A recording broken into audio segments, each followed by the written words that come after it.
Hello' guys, কি খবৰ? মোৰ অন্য এটা মিনি ব্লগলৈ সকলোকে স্বাগতম জনাইছোঁ। এইফালে আজি মামীহঁতৰ ঘৰত আহিছোঁ জেং পিঠা বনাবলৈ, আৰু এয়া পিঠাগুড়ি চালি আছোঁ।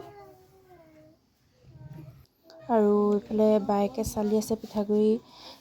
আমাৰ বেটীজনী কেনেকৈ বহি আছে চাওকচোন।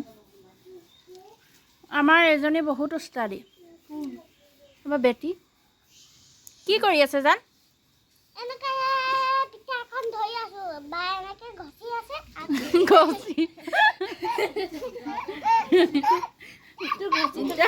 ঘষি থকাই কয়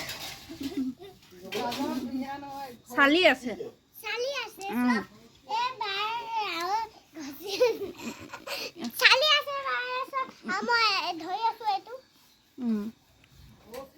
তুমি যে ঘষি আছে কৈ দিছা।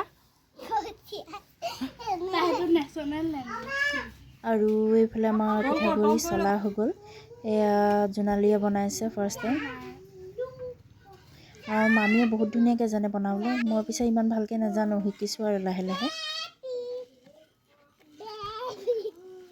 আৰু এইফালে জোনালীয়ে এনেকৈ বনাই দিছে, আৰু মই এনেকৈ জাপি জাপি থৈ গৈছোঁ। আৰু এইফালে দেখিছেনে বায়েকে পিঠা বনাই আছে। আমাৰ বেটী ইমানেই ক্ষতি কৰিছে নহয়, তাই বায়েকক এই শান্তিকৈ থাকিবলৈ দিয়া নাই। আৰু এইফালে মামীয়ে পেষ্ট বনাই আছে পিঠাগুড়ি। আৰু এইফালে দেখিছেনে আমি গোটেইখিনি।